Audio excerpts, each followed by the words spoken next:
사랑하는 성도 여러분, 이제 다음 주가 우리에게 무엇이 다가오고 있죠? 추석 명절입니다.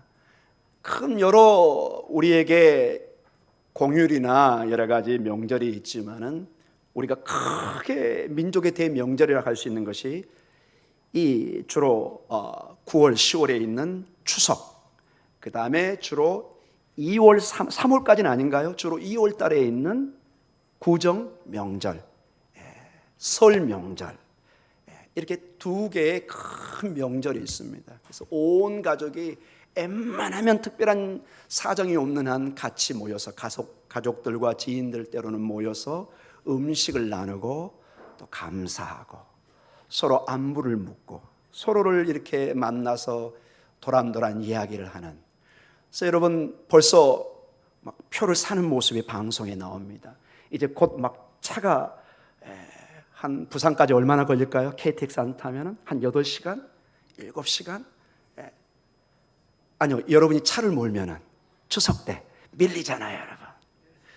제가 옛날에 한국에 유학 가기 전에 시골에 한 번 가다가 좀 죄송합니다, 오줌보가 터질 뻔했습니다. 부모님 안 계셨으면 저 절대로 안 가려고. 너무 차가 밀려가지고 뭐 모든 사람이 길거리에서 할 일 다 하는 막 그런 모습. 그게 1980년도 정도 됩니다. 그때 그 당시에 이 명절은 그렇게 우리에게 소중합니다. 안 가면 안 되는. 부모님을 생각하면은 자식들이 무슨 수를 써서라도 가야 됩니다. 다른 날도 중요하지만 명절에 자녀들이 부모에게 안 오면은 그 섭섭함은 거의 영원히 갑니다. 명절이 이렇게 소중하죠. 오늘 보니까 요한복음 5장, 이제 5장은 지금까지 내용보다 새로운 차원의 이야기가 전개되고 있습니다. 첫 이 이야기가 전개될 때 유대인의 명절이 나오고 그 명절에 예수님께서 예루살렘에 올라가십니다. 이 명절에 무슨 일이 있는가 한번 보도록 하겠습니다. 요한복음 5장 1절입니다. 같이 읽겠습니다. 그 후에 유대인의 명절이 되어 예수께서 예루살렘에 올라가시니라. 아멘. 그 후에, 여기서 어떤 일의 후인지는 자세히 모릅니다. 여러 가지 의견이 있지만 그 다음에 유대인의 명절, 여기만 전체 복음서 중에 이 명절이 정확하게 어떤 명절인지 잘 모릅니다. 예루살렘의 성전에 올라올 정도면은 대개 유대인에게는 세 가지 중요한 명절이 있습니다. 3대 명절, 꼭 예루살렘 성전에 올라와야 되는. 주로 유월절, 맥추절, 초막절이라고 할 수 있습니다. 이 세 명절이 되면 유대인들은 대부분 다 올라가서 예루살렘의 성전에서 하나님께 제사하고 예배드리고 하나님의 큰 축복을 받고 다시 자기의 삶으로 돌아가는. 그래서 유월절은 주로 이게 음력으로 따르기 때문에 윤달도 들어갈 수 있고, 그래서 주로 3월 내지 4월경에 유월절이 있습니다. 하나님의 구원을, 출애굽의 구원, 그 놀라운 하나님의 그 구원의 역사를 그들이 축하하고 예배하고 감사하고, 또 그때 3, 4월경이 또 특별히 밀보리가 수확되는 수확의 계절을 축하합니다.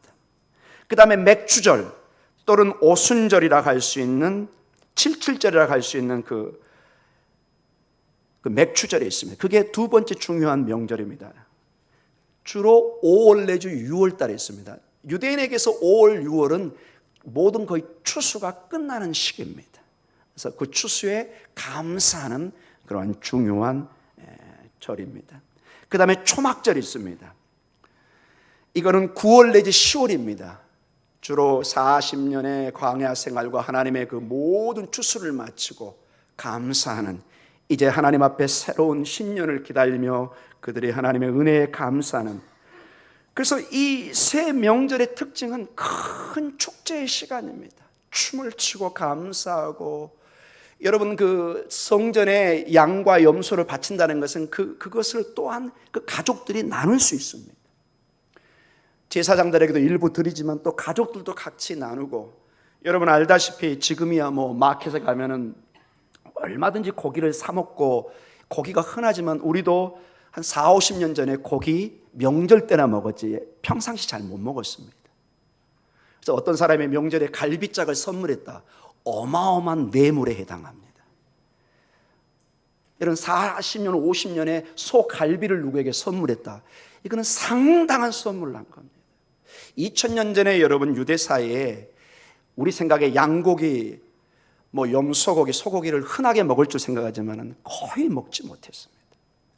양을 키운다, 염소를 키운다는 것은 젖과 그 다음에 그 털들, 치즈 그런 것을 얻기 위하지 육식을 얻기 위해서 그걸 잡지 않았습니다. 보통 10년 정도는 잡지 않습니다. 그러나 예가 있습니다. 어떨 때일까요? 성전에 예배를 드릴 때. 그들은 가장 좋은 것을 가져와서 흠없는 것을 하나님 앞에 드리는, 그래서 큰 축제가 이루어지는 것을 보게 됩니다. 여러분이 38년 된 병자와 오늘 유대인의 그 명절, 축제, 모든 사람이 축하하는 이거의 큰 역설적인 대비를 여러분 생각하시면서 오늘 본문을 따라오시면 훨씬 더 하나님의 그 메시지가 어디 있는가를 보게 될 것입니다. 여기는 큰 축제의 명절이 있습니다. 한쪽은 38년 된 정말로 소외되고 아프고 고통 속에 있는 축제와는 정반대의 현상이 이루어지고 있습니다. 자, 계속해서 본문을 보도록 하겠습니다. 5장 2절입니다. 그러할 때 예수님께서 예루살렘으로 올라왔습니다. 그리고는 2절로 연결이 됩니다. 같이 읽습니다. 예루살렘에 있는 양문 곁에 히브리 말로 베데스다라 하는 못이 있는데 거기 행각 5이 있고. 자, 갑자기 예루살렘 성전이 아니라 또 다른 장소를 묘사하고 있습니다. 양문 곁에, 즉 양이 주로 들어오는, 왜 성전에 양이 들어올까요? 제사의 제물을 드려야 되니까. 그래서 특별히 양이 들어오는 문이 지금도 있습니다. 그곳에. 지금 이 베데스다 연못은 이 성전의 북쪽 쪽에 있습니다. 주로 거기에 이 베데스다 못은 땅에서 나오는 물이 아니라 비가 오면 그 물을 가두어서 그 물을 성전에 갖다, 이 성전에 큰 명절이 되면 수십만이 오기 때문에 물이 굉장히 부족합니다. 그래서 예비물을 저장해 놨다가 그 물을 써야 됩니다. 양들을 씻겨야 되고, 그 다음에 성전에 물을 공급하기 위해서 임시로 큰 웅덩이, 연못을 만들었다, 이렇게 생각하시면 됩니다. 이것이 수천 년 동안 이게 땅에 갇혀 있다가 1800년도에 여기를 실제 발굴해 가지고 큰 터를 발견했습니다. 거기에 보면, 여기 보면 행각 5이 있고 큰 지역인가 하고 있는데 넓이가 거의 120m, 60m, 거의 축구장 크기의 큰 지역이 발굴이 되어서 거기에 지금은 여러분이 성주순례 가면은 성 안나 수도원이 거기에 있습니다. 마리아의 어머니라고 하죠. 그 안나의 기념, 카톨릭 중심으로 그 교회가 있고 거기 지금도 베데스다 하는 연못이 있습니다. 이 베데스라는 말 자체가 은혜, 자비의, 은총의 집이다, 이런 뜻입니다. 그곳의 전통에 보면은 오늘 본문에도 나오지만 많은 환자들이 모여서 또한 치유를 받았던, 어떻게 보면 병원 역할도 했던 그런 모습을 보고 있습니다. 자, 그 다음에 5장 3절과 4절이 같이 붙어 있습니다. 거의. 자, 5장 3절입니다. 같이 읽을까요? 그 안에 많은 병자, 맹인, 다리 저는 사람, 혈기 많은 사람들이 누워 물의 움직임을 기다리니 이는 천사가 가끔 못에 내려와 물을 움직이게 하는데 움직인 후에 먼저 들어가는 자는 어떤 병에 걸렸든지 낫게 되미로라. 아멘. 자, 거기에 한두 사람이 아니라 많은 병자가 있습니다. 맹인이 있습니다. 다리 저는 사람이, 혈기 많은 사람들이 누워 있습니다. 그러면서 여러분 성경에, 여러분 아마 대부분 성경에 똑같이 아마 저처럼 했을 겁니다. 가로가 쳐 있을 겁니다. 본문 한번 봐보세요, 여러분. 여러분의 성경. 물이 움직임을 기다리는 거기서부터 뭐가 쳐 있어요? 가로가 쳐 있죠. 그리고 4절까지 전체가 가로가 쳐 있습니다. 이게 무슨 뜻일까요, 여러분? 여러분 성경에 보면 이렇게 특별히 성경에 이렇게 가로쳐 있는 부분이 있습니다. 이거는 원래 중요한 사본에 이 내용이 빠졌다는 것입니다. 이 성경 본문을 하나님의 말씀으로 받아들일 때 약 한 500가지의 사본들이 있습니다. 그 중에 가장 권위 있고 정통인 것을 수천 년 동안 교회가 기도와 회의와 회의 속에 하나님의 말씀으로 받아들였습니다. 근데 일부 사본에, 중요한 사본에 이 3절 하반부와 4절이 빠져 있습니다. 근데 왜 이걸 넣어놨을까요? 일부 사본에 들어가 있습니다. 그러나 권위 있는 사본에는 빠져 있습니다. 학자들은 그래서 얘기를 합니다. 왜 교회가 이 내용을 가로를 쳐서 넣어놨을까? 7절 때문에 넣었다고 생각합니다. 7절. 우리 먼저 7절을 먼저 읽겠습니다. 병자가 대답하여 주여 물이 움직일 때 나를 못에 넣어주는 사람이 없어 내가 가는 동안에 다른 사람이 먼저 내려가나이다. 우리가 전혀 알 수 없는 3절과 4절의 설명이 없으면 이 38년 된 사람의 말을 이해할 수 없습니다. 근데 여러분 3절과 4절로 다시 와서 그들에게는 마치 전설 따라 삼천리 같은 신학, 그들의 성전 밖에 그들의 믿음이 있었습니다.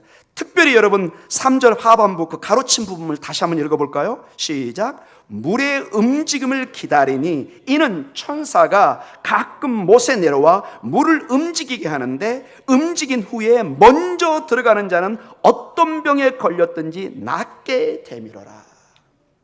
여러분 이 치유의 사역이 사실은 성전에서 있어야 되는데 이 베데스다 연못에서 그들이 이 천사가 이게 물을 동할 때가 있다는 것입니다. 가끔, 4절에 가끔이라는데 이 말이 굉장히 어려운 단어입니다. 가끔씩 만납시다. 어떻게 만나는 것입니까? 가끔씩 1년 만에? 가끔씩 10년 만에? 이 가끔이란 말에 여러분 이 38년 된 사람은 몇 년을 기다린 거예요? 38년을. 그러니까 사실은 거의 미신처럼 여기에 이게 내려오고 있었습니다. 우리는 알 수 없지만은 이러한 전통이 성전 외에 이 베데스다 연못에 이루어지고 있는 것을 설명을 주고 있습니다. 자, 사실은 회복의 장소가 예루살렘 성전이 되어야 되는데 이 예루살렘 성전이 제 기능을 하지 못하니까 이런 전설과 미신들이 막 주변에 일어나기 시작합니다. 특별히 양들을 싣는 그곳에 마치 지금 같으면 병원처럼 치료의 장소로 특별히 가난한 사람들이 정말로 병자들이 모여서 얼마나 간절한 마음으로 그 자리에 있었겠습니까? 자, 그곳에 특별히 한 사람이 주목되고 있습니다. 5장 5절입니다. 같이 읽습니다. 거기 38해 된 병자가 있더라. 자, 거기에 많은 병자들이 있습니다. 맹인이 있습니다. 다리 저는 사람, 혈기 마른 사람 등등 이루 말할 수 없는 사람들이 있을 것입니다. 특별히 그러나 요한복음은 이 5절에 몇 년째 앓고 있는 병자죠? 38년입니다. 지금도 우리 21세기에 병원이 발전되고 치료가 발전된 지금도 38년을 앓았다면 정말로 그 말 자체가 우리를 아득하게 합니다. 얼마나 힘들었을까? 얼마나 저 병에 힘들고 고통 속에 있었을까? 여러분 지금이야 평균 연령이 80세, 90세 이렇게 올라가기 때문에 60 한갑도 생일로 거의 치지 않습니다. 요즘 한갑 잔치 한다고 초대하는 사람 제가 한 번도 못 봤습니다. 창피한 일처럼 보입니다. 시골에 가면 60 어르신들은 애 취급 받습니다. 저 양로원에서 얘야 물 떠오라 그런다고 합니다. 그 정도로 60이 젊은 나이처럼 되어 있습니다. 그러나 예수님 당시 2000년 전에는 평균 연령이 어떻게 나와 있을까요? 한 40 정도 됩니다. 40 정도 되면 죽을 날 기다려야 됩니다. 그래서 모든 인생이 빨리 출발됩니다. 거듭 얘기하지만 여러분, 요셉이 청혼했던 마리아 몇 세 때 결혼 준비를 했을까요? 13세 정도입니다. 13세, 14세에 결혼을 해서 인생이 결혼으로 시작됩니다. 와우, 청소년인데 그때는 그랬습니다. 여러분. 우리나라도 조선시대나 얼마 전까지만 해도 아주 젊은 아이들이 장가가고 시집가야 되는, 그래서 가끔 그런 사극의 드라마도 나오잖아요. 장가를 갔는데 그 젊은 그 남편이 막 이불에 오줌 싸고 막 이런, 그게 여러분 꼭 농담처럼 있지만 옛날에 얼마든지 있을 수 있는 그런 모습을 보게 됩니다. 그 세계도 거의 13세, 14세면 결혼을 해서 인생이 시작돼서 40쯤 되면 이제 거의 인생이 마감하는 그런, 38년이라는 것은 만약에 40년을 우리가 기준으로 잡는다면 어떤 시간이 여러분 우리에게 느낌이 오나요? 거의 전 인생을 아픔 속에, 고통 속에 이 사람은 또 여기 보면은 거의 누워 있습니다. 아마 크게 다리라든지 몸에 중풍이라든지 어떤 말할 수 없는 고통 속에 아무리 먼저 가서 그 못에 들어가서 치료를 받고 싶지만 다 다른 사람이 먼저 들어가 버린 거예요. 38년 동안 얼마나 절망감, 불편함, 고통이 있는지. 그래서 여러분 5장 1절에 모든 사람이 건강한 사람이 예루살렘 성전에 모여서 하나님의 구원과 치료와 화해와 축복을 받는 그 시간인데 여기에 38년 동안 누워서 정말로 고통하는 이 두 모습이 지금 펼쳐지고 있습니다. 5장 6절입니다. 같이 읽을까요? 예수께서 그 누운 것을 보시고 병이 벌써 오래된 줄 아시고 이르시되 내가 낫고자 하느냐. 그 누운 것이 오래됐습니다. 예수님이 이렇게 보니까 예수님은 다 아시잖아요. 하나님이시기 때문에 38년을 누워있다. 상상할 수 없는 고통이었을 것입니다. 자, 이 사람은 낫기 위해서 이 베데스다 연못에 지금 와 있습니다. 낫기 위해서. 제가 강조합니다. 뭘 강조하죠? 낫기 위해서. 근데 주님의 질문이 뭐예요? 우리 6절 하반부 같이 읽어볼까요? 내가 낫고자 하느냐. 여러분 이거 좀 생뚱맞지 않나요? 여러분 어떻게 생각하세요? 이 질문을. 이 38년 된 병자가 가장 원하는 게 뭘까요? 우리 생각에 낫고자 하는 거잖아요. 근데 주님이 낫고자 하느냐? 너무나 지당하고 당연한 질문을 하고 있죠, 여러분. 왜 이런 질문을 했을까요, 여러분? 여러분 한번 가만히 한번 고민해 보시기 바랍니다. 저도 이 답을, 그리고 주석에도 그렇게 별로 답이 안 나와 있어요. 그래서 여기저기 자료를 찾아보니까 어떤 의학자의 견해가 있는 것을 제가 보고 아하, 이걸 가능성이 높겠구나 하는 걸 가져왔습니다.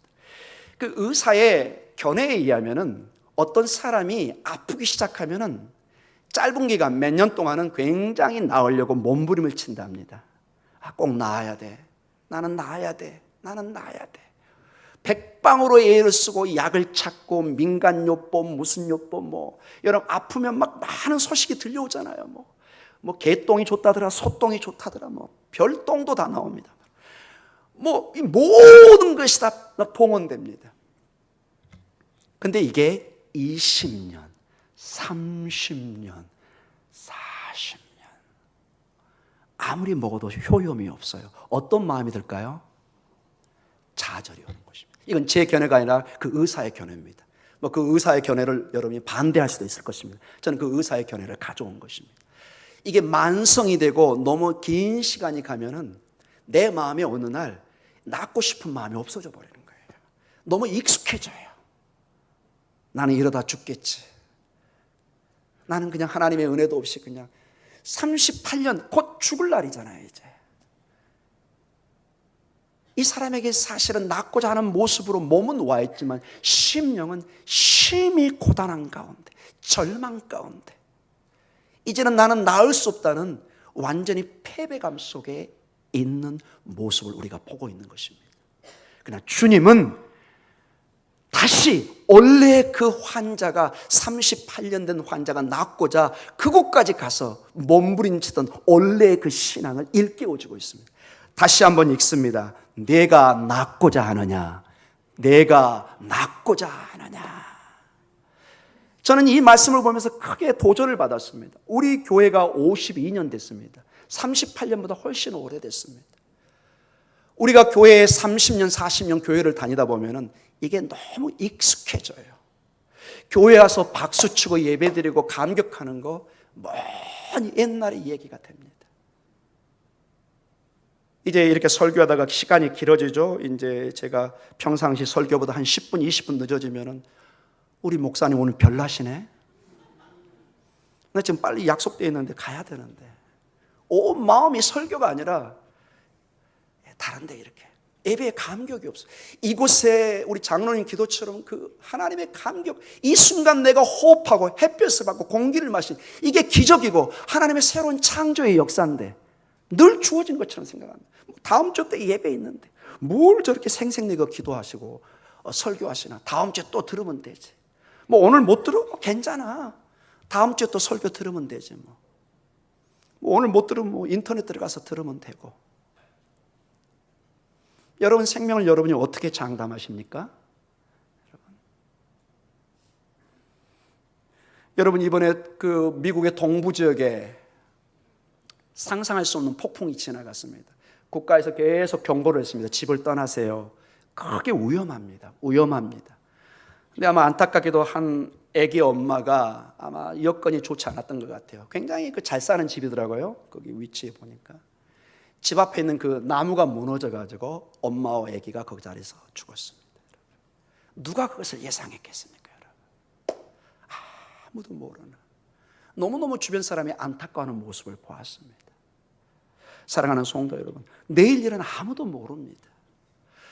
가장 우리 신앙인들에게 52년 된 우리 목동중앙교회 정말 경계의 요인이 뭐냐? 이 38년 된 병자의 마음입니다.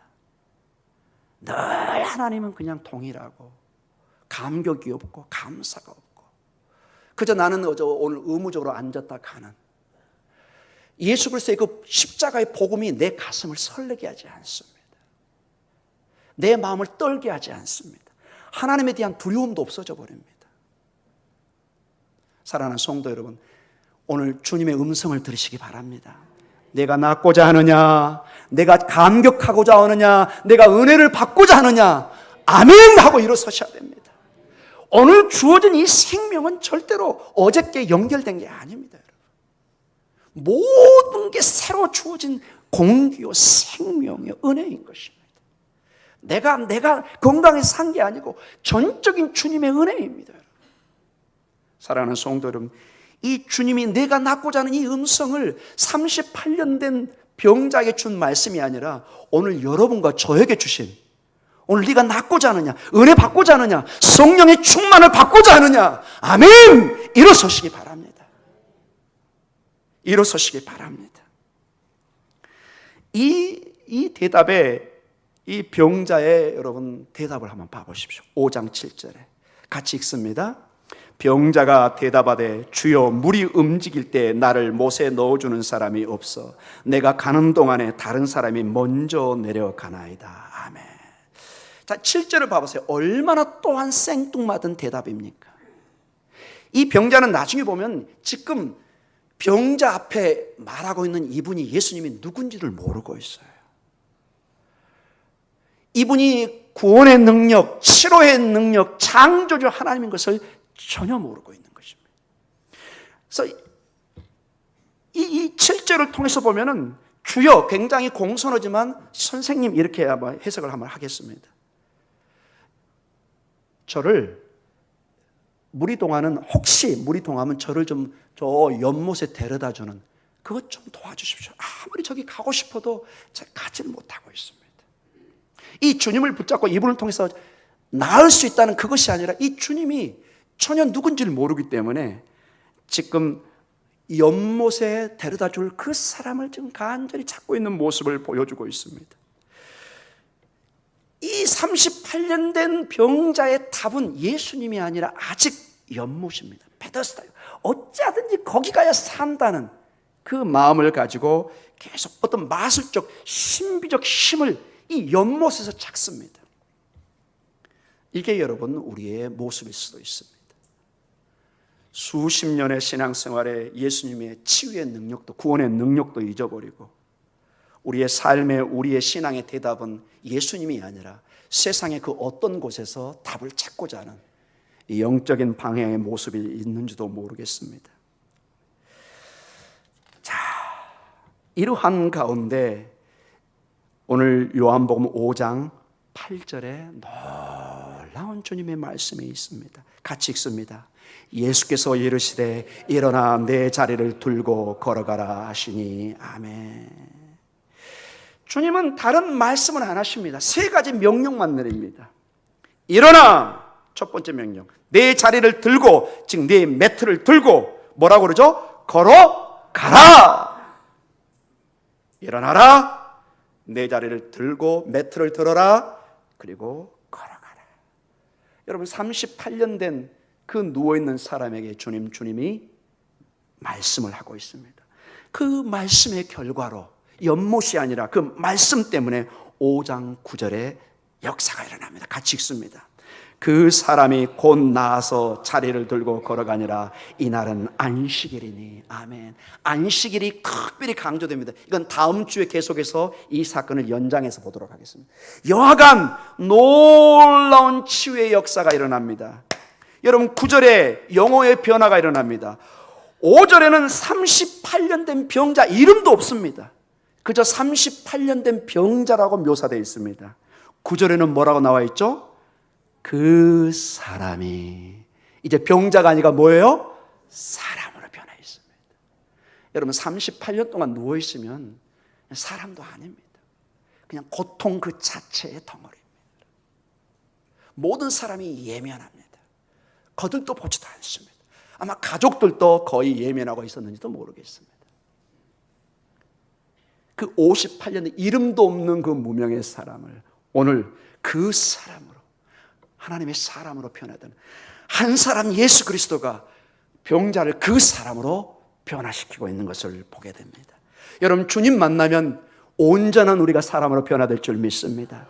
더 이상 영적인 병자가 아니고 연약한 자가 아니라 온전히 회복돼서, 그 사람의 특징이 뭐죠? 9절에 자리를 들고 걸어 나갑니다. 마치 사도행전 3장에 성전 미문에 요한과 베드로가 갈 때 구걸하던 그 안진뱅이가 일어나 걸으라 하는 주의 명령을 듣고 일어나 걸어서 성전 안에 들어가 예배드리는 놀라운 모습을 봅니다. 자, 이것이 오늘 전체 본문의 내용들입니다. 자, 여기서 우리가 어떤 도전을 받아야 될까요? 한 두 가지 정도로 우리가 한번 도전을 받기를 원합니다. 여러분 오늘 이 전체적인 배경을 보면은 이 치료가 전적인 주님의 은혜인 것을 알게 됩니다. 전적인 주님의 거저 주시는 치료입니다. 여러분 여기 본문에 5절에 38년 된 병자가 있고 6절에 내가 낫고자 하는 그 본문 사이에 어떤 주님의 믿음에 대한 언급이 없습니다. 네가 믿음을 가져야 된다, 네가 큰 믿음이 있구나, 이런 단어 전혀 없습니다. 그냥 주의 말씀이 선포되기 시작합니다. 더 중요한 게 제가 서두에도 말씀드렸지만 이 38년 된 병자는 예수님을 알고 있다 모르고 있다? 전혀 모르고 있습니다. 목사님 증거가 어디 있나요? 우리가 다음 주에 볼 내용을 조금 땡겨서 오겠습니다.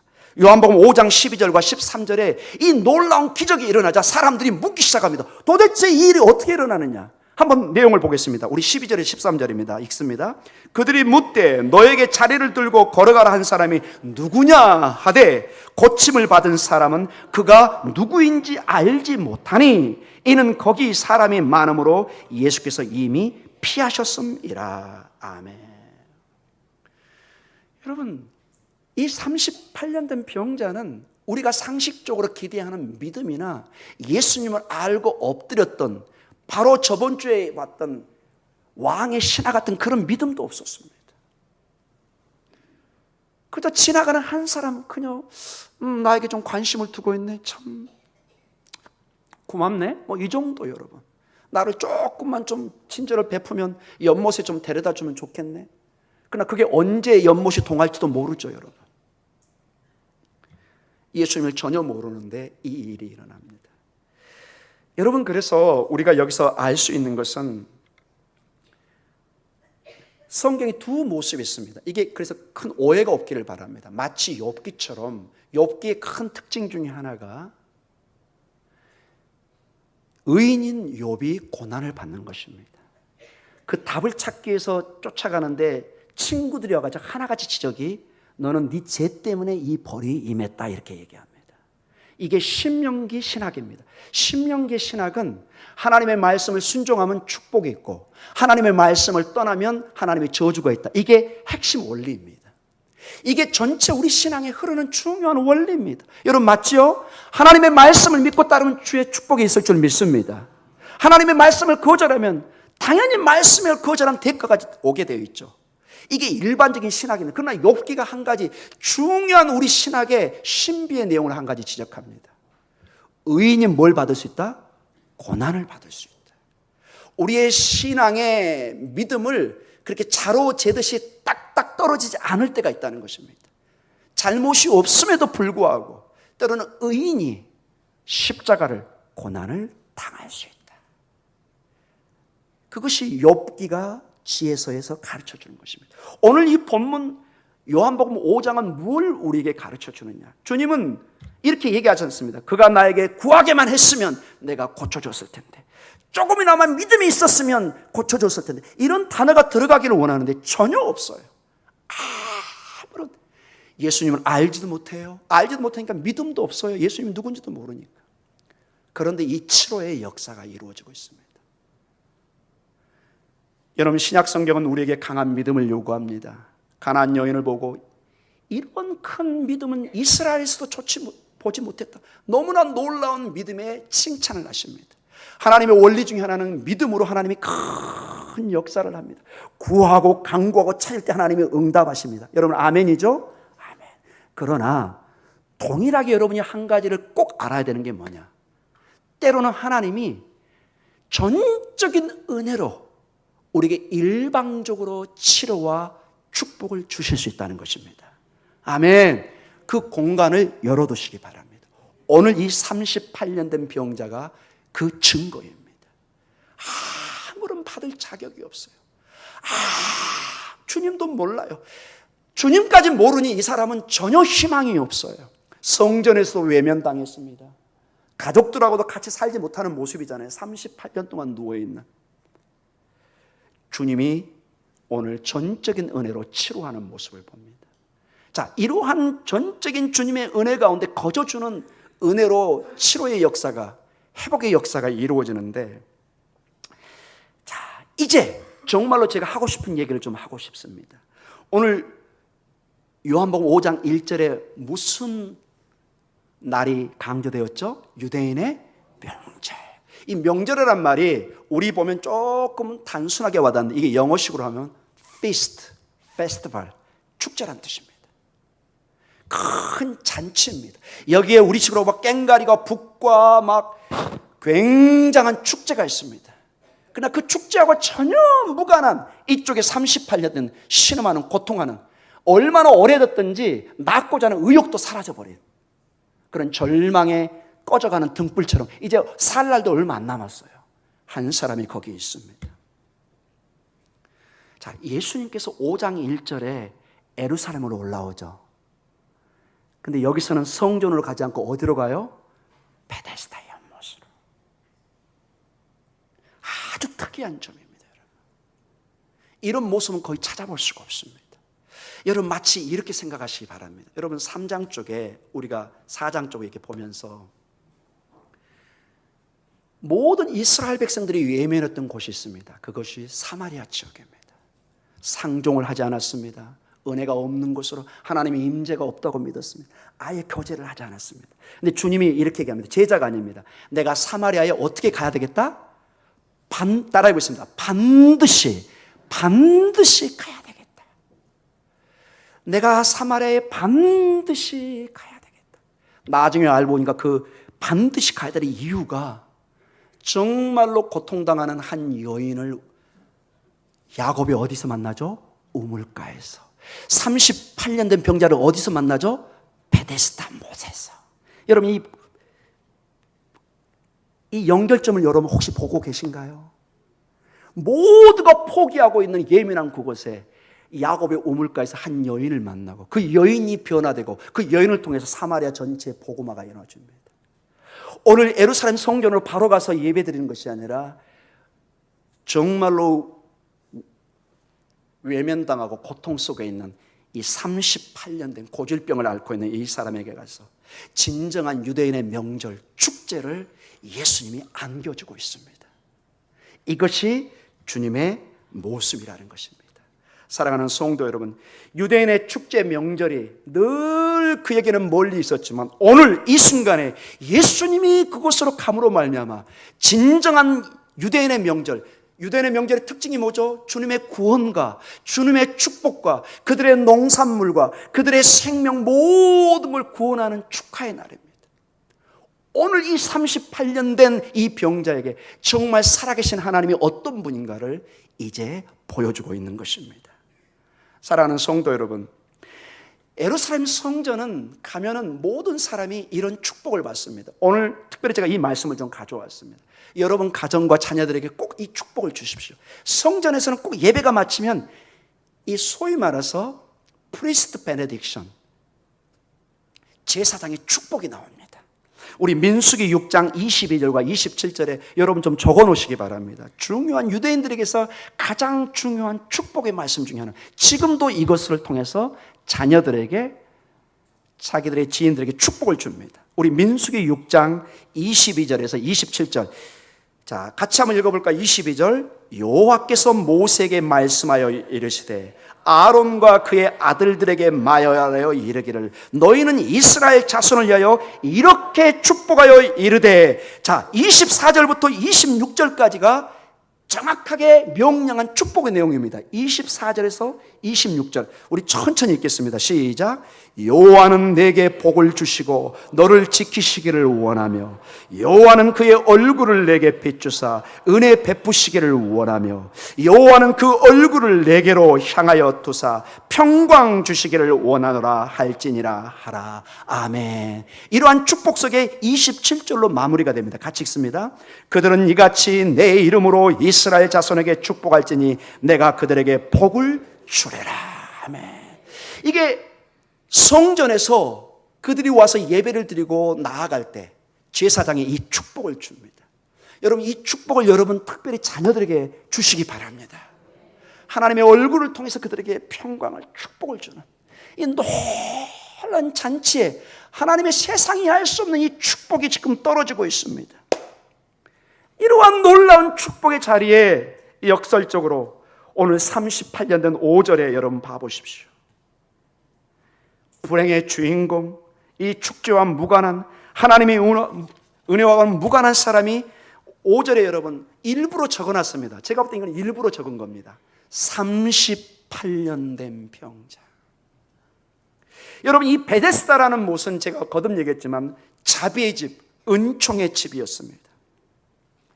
그러나 이 자비의 집, 은총의 집과는 전혀 뭡니다. 여러분 가만히 봐보세요. 이 내용들을. 여러분 3절과 4절에 보면 많은 병자들이 있었죠. 본인도 거기 같이 있었죠. 근데 본인은 한 번도 그 물에 들어가는 기회를 못 얻었습니다. 여러분 놀랍게도 어려운 사람들, 가난한 사람들이 경쟁이 없을 것 같은데 더 심할 수 있습니다. 여러분 이 누워있는 이 환자에게는 이 경쟁에서 한 번도 기회가 주어지지 않았습니다. 다른 사람이 그냥 금방 먼저 가서 이 기회를 뺏어버린 거예요. 이 38년 된 이 병자에게는 연못에 들어갈 한 번도 기회를 다른 사람이 주질 않았어요. 이건 자비의 집, 은총의 집이 아니라 경쟁의 집, 비극의 집, 싸움의 집, 태능 손숙천의 집. 죄송합니다. 이건 표현이 좀 그러네요. 이건 지면 그냥 끝이에요. 더 이상 기회가 없어요. 근데 여러분 이제 반전의 은혜의 역사가 있습니다. 인간은, 우리는 죄덩어리이기 때문에 이러한 왜곡을, 경쟁의 피해를, 남에게 양보하지 않는 죽음의 결과를, 고통의 결과를 가져올 수 있습니다. 이 모든 걸 한순간에 고칠 수 있는 하나님의 능력이 있습니다. 오늘 여기 본문에 보니까 마치 사마리아 여인에게 찾아가셔서 그 모두가 예민한 그 적에 일부러 가셔서 놀라운 복음의 역사를 일으켜 세운 것처럼 사마리아 여인도 이름이 없었습니다. 그러나 그 여인에게 축복을 줍니다. 38년 된 이 무명의 사람에게 하나님이 다가셔서 치료의 역사, 놀라운 회복의 역사를 주고 계십니다. 사랑하는 성도 여러분, 여기서 강조되는 게 뭘까요? 베데스다 연못이 자비의 집이 아니라 예수님이 자비의 집입니다. 예수님이 은총의 집입니다. 마치 사마리아 여인에게 야곱의 우물이 아니라 내가 주는 영원한 생명의 물을 마셔야 네가 살 것이다. 38년에 이 환자에게 주는 메시지가 뭐냐? 나의 물을 통해서, 나를 통해서 네 병은 낫게 될 것이다. 오고 가는 모든 성도들이, 교회가 이걸 보면서 주님 안에 진정한 베데스다 연못을 보는 것입니다. 자비와 은총의 은혜를 보고 있는 것입니다. 사랑하는 성도 여러분, 오늘 여러분에게 찾아오시는, 여러분의 문을 두드리는 이 주님을 그래서 맞이할 준비를 하셔야 됩니다. 때로는 이 38년 된 병자처럼 예수님이 문을 두드리는데 우리가 외면할 때가 있습니다. 저 바빠요. 저 할 일 많아요. 저 희망 없어요. 저 희망 꺼버렸어요. 아닙니다. 주님을 만나야 생명이 있습니다. 주님을 만나야 고침이 있습니다. 이 38년 된 병은 이 내용이 나와 있다는 것은 전혀 인간적으로 세상적으로는 희망이 없다는 상징입니다. 그러나 주님이 함께 할 때 진정한 축제가 축복이 치료가 있음을 오늘 우리에게 말씀해 주고 있습니다. 진정한 축제의 주제이신 주님에게 오셔서 오늘도 이 놀라운 은혜의 강문에서 헤엄을 치고 기뻐하고 찬양하며 일어나 걸어나가는 여러분의 영적인 육적인 삶이 되시기를 간절히 축원합니다. 기도하겠습니다.